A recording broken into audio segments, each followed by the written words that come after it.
Hello and welcome to a new video today about this beautiful, I don't know how to pronounce it in English, AEG Mignon.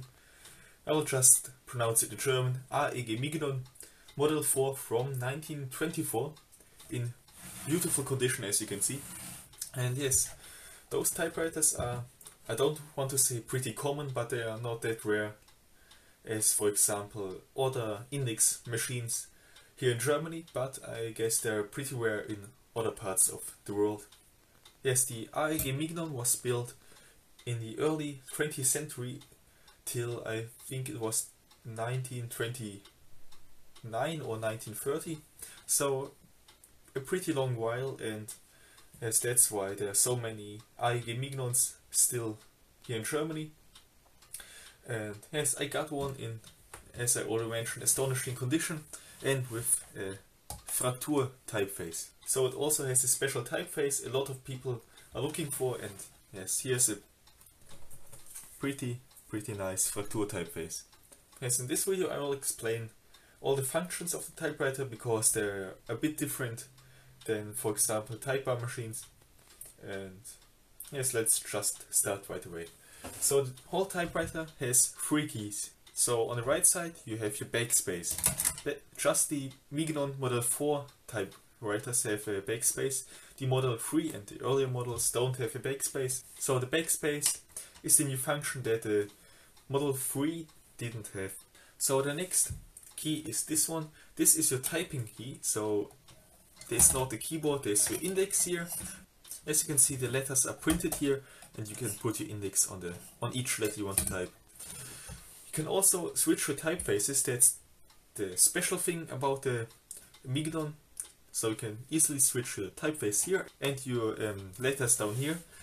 If your Mignon has a housing and a case, as you can see, there's a pretty thick wooden plate here, and there's also a hole. And if you push with the hole with your fingers, you can just switch your letters here and put another typeface in. So as you can see, for me as a German it's pretty difficult to type with this typewriter because the letters are not just letters, they are written in Fraktur, and for me as a German it's also difficult to find each letter immediately. So you can just put it back in, and that's already it. So if you want to switch your typeface here, you can just unscrew this here. Be careful that it doesn't fall on the painting. Then you can remove this. And yes, there are different typefaces, for example Pica, Fraktur like this one, or there are italic typefaces, or pretty big typefaces that are called Plakatschrift in German. So there are a lot of typefaces you can select. And attaching everything back on is also pretty easy. And that's it. And the last key is this one. This is the spacebar, so the carriage moves to the right if you press this key. It's also interesting that the typewriter does not have a spring, so the carriage is not spring loaded with a drawband and things like that. So it's all mechanical, and there's no mainspring and no drawband. It's solved completely mechanically. So as I already mentioned, this is your index. You have to be careful that you don't break anything here, because this is a very sensitive part of the typewriter. And be careful that you don't break anything. So that's the functions on the front. On the back, on the carriage, you have a lot of more functions. As you can see, there are many keys here. So if you want to go to the next line, you don't have a space lever. You have these 2 keys here. So this one here on the front is the carriage mover, the carriage release. As you can see, the carriage you can't really move it without this lever here. So you can't move it to the right, you can't move it to the left, you have to press this lever here. And next is this one. So this is your line spacing here. And if you want to go to the next line, you just press those 2 levers in each other's direction. That's how you go on the next line. So it's pretty easy, and it's solved pretty good. So on the right side you have your platen turning knob. As you can see, mine is a bit damaged here, but this is no wonder for a 99-year-old machine. Next you have your paper release here. Make sure to release the paper if you put a typewriter away for a week or just a day, because if the feed rollers push against the platen all the time, it's not good for the feed rollers and they become cubes. That's not good for the typewriter.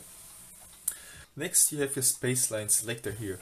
So you can select between two modes, double line spacing and single line spacing. There are normal functions here, so there's no triple line spacing. And the last function is this one here. If you press this lever down, the platen won't do any noise if you turn it. On the left side there's just one function, and it's not really a function. So if you feed a new paper in, you can just push this lever and make sure that the paper feeds in below this paper bale here. And in the end there's this Mignon paper support. You can also fold it to the front, so the case fits on it, on the typewriter again. So the case is also pretty special. Make sure that the carriage is on the left side or centered in the middle, and now you can put the case on the typewriter. As you can see, the typewriter has a full wooden case, and in my opinion this looks pretty beautiful. The case is also in a good condition. Unfortunately there's no lock anymore, so usually there's a locking mechanism here that hooks in here, that the typewriter is locked, and you can use the handle here and carry the typewriter around. Unfortunately this one does not have the locking mechanism anymore. So that's it with the functions. Let's go over to the typing. But I'm warning you, don't expect fast typing with this typewriter. I can't even read the letters here, so don't expect anything good.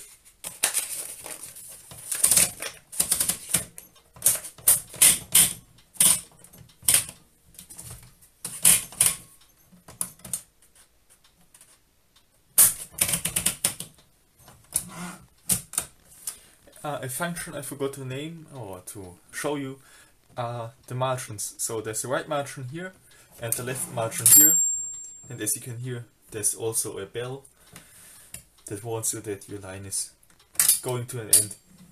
Unfortunately there's no margin really, so if you're at the end you have to go to the next line or put your finger in here. It's a bit difficult, but make sure to go to the next line if the bell bells.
Well, as you can see, typing is pretty difficult with this.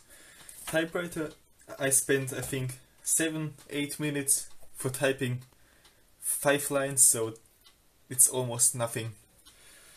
And yes, but at least the typeface looks awesome in my opinion for this age. And yes, I really like the Mignon, although you can't really type fast with it, but it's always interesting typing with the index, but it's also pretty difficult. But if you are a bit experienced with this typewriter, you can type to 100 letters per minute, so it's pretty fast. And yes, that's it for today's video. I hope you enjoyed. Thank you for watching until the end, and yes, see you the next time.